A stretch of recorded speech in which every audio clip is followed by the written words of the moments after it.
A customer dropped off this 1970s Puch Magnum XK. He wants me to do a couple of modifications to it, but there's also a few other issues that he wants me to correct. He had ordered some parts that he wanted me to install, and even went as far as getting a couple of tools that he allowed me to use, but I have my own, so I kept them in the packages for him. The first issue he had was electrical. He had lost spark after his last ride, and after a really quick look, it was pretty obvious that his ground wire, which is extremely important to these having spark, was disconnected. So I went ahead and after fighting it a little bit to get back into the terminal, I was able to reconnect it and tighten it all down. Checking for spark is really simple. You just got to touch the spark plug to a piece of metal, and I actually managed to zap myself a little bit, and it definitely caught me off guard. Now that we had spark, it was time to see if we can get the bike fired up again, and I immediately noticed that this thing sounds terrible. It's either a scraping piston in the cylinder, or it has a bad bearing.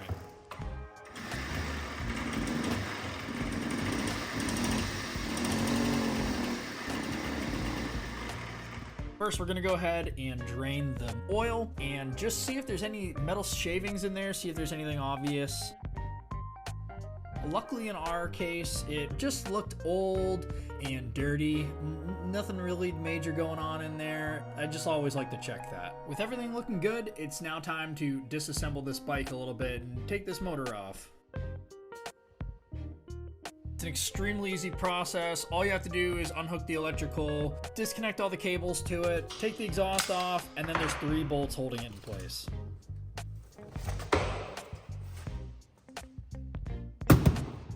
With the motor being off the bike, now it's time to disassemble it. You can see that this seal actually was leaking, so we're going to go ahead and definitely replace that.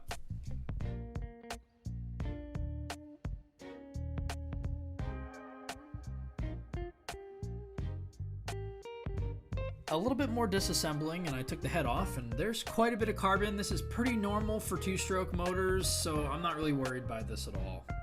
I'd say one of the issues with that noise could be either the bearings or the piston and cylinder. So first thing I do is inspect the cylinder, and actually it looks great. I'm really happy with this. Time to keep on disassembling this motor, taking off everything that would cause me to not be able to split it in half.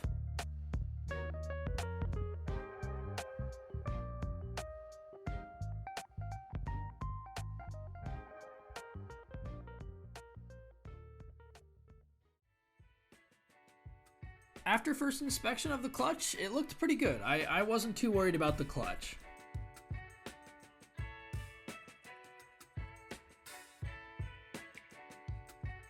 So I installed my clutch removal tool and just pulled this thing out. It really did look good. I didn't see any issues with it.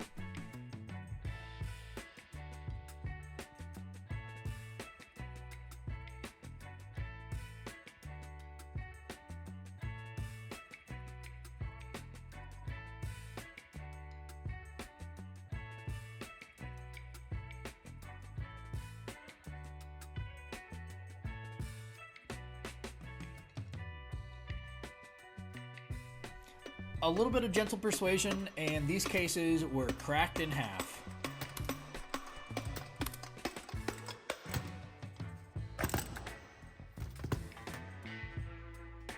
And as you can see from inside, there's, like I said, a lot of carbon buildup inside of this thing. The crankshaft didn't look horrible. The gear looked to be in pretty good shape. There was a lot of grease and grime inside that I was a little concerned about, but it's expected in these old bikes. Considering that you can hear nothing when I spin these bearings, these are in good shape. However, we're still going to go ahead and replace these. Here is our issue. Listen to these. These sound terrible. Luckily, we're replacing this whole thing, but that's definitely what was making that noise.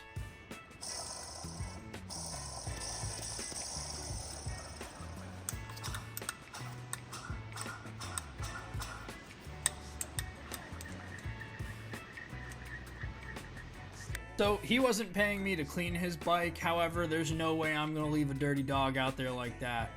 And while doing so, I actually found a lot of buildup in this little channel where two-stroke oil is actually supposed to go down and lubricate the bearing. So it's safe to say that that got clogged up and was no longer to sufficiently oil up those bearings.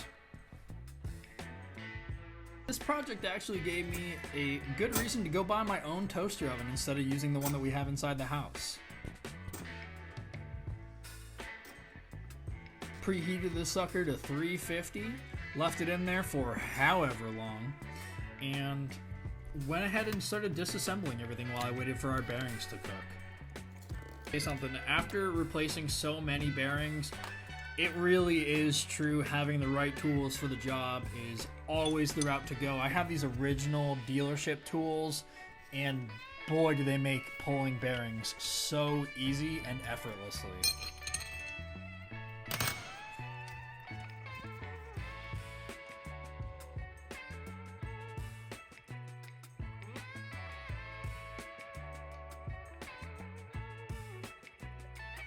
Bearings are all heated up, which actually expands the metal, allowing us to connect everything a little easier.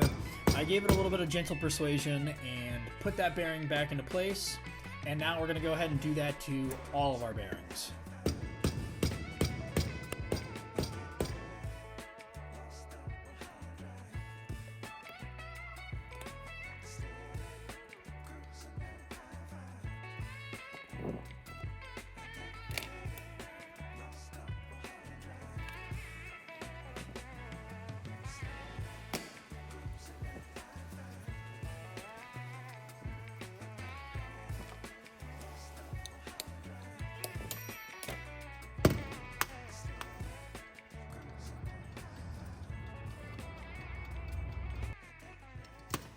You want to be really careful when you're putting the bearings on the crankshaft, because if you pound on them too hard, you can actually damage the crankshaft. Luckily, these bearings are heated up so much that a simple tap really is all you need to do.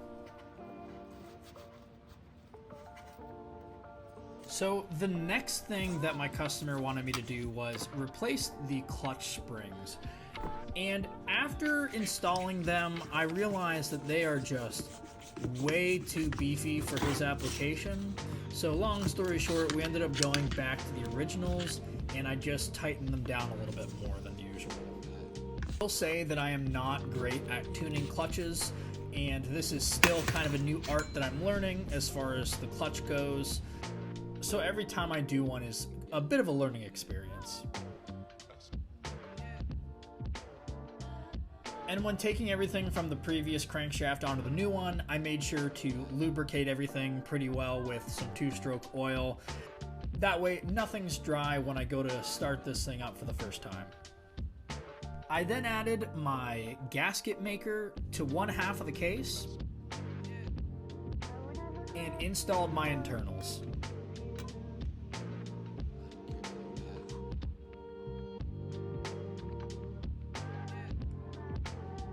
Installing my bolts, I like to do a very specific pattern. I like to have a very even spread. That way, when I tighten everything down, it's very even.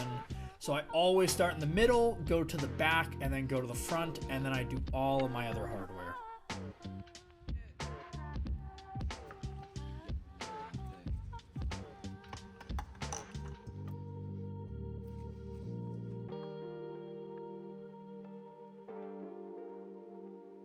Separating the gasket with two-stroke oil is going to help prevent future leaks, and that's what I'm doing on this clutch plate here. And as you can see, I'm also doing that to the base gasket. Again, this is going to give us a good seal, and it's going to help prevent future air leaks or oil leaks.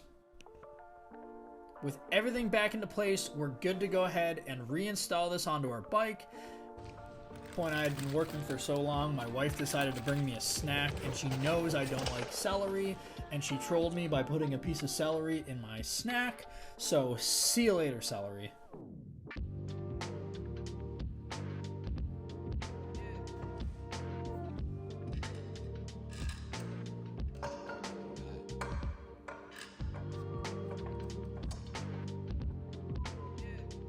The last thing that my customer asked me to do was install this pipe if possible, and of course it's possible. So we're gonna go ahead and put this really nice looking pipe on it.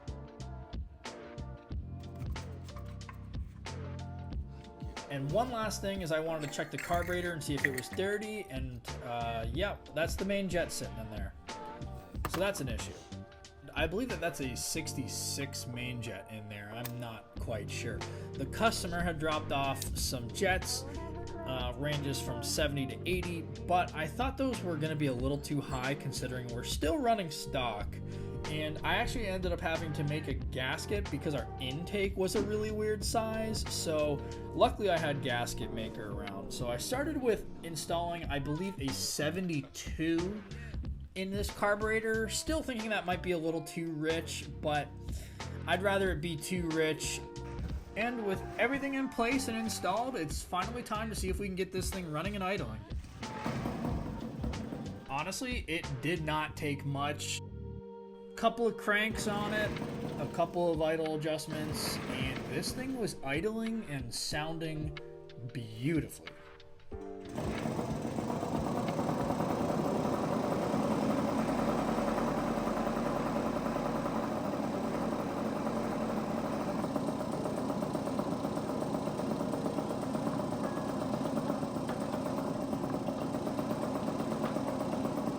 And with that, it's time to take the bike outside and see how it performs.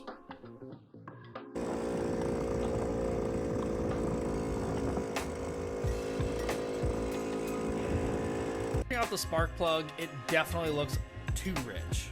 On the 72, I knocked it down to a 70, still thinking that was going to be a little rich.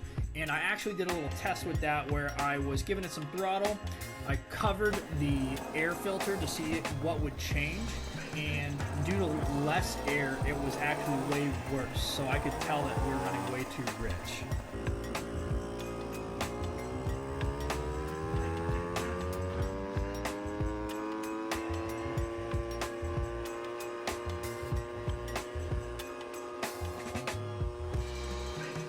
Pushed it back to a 66, and with that, this thing was back to being a ripper.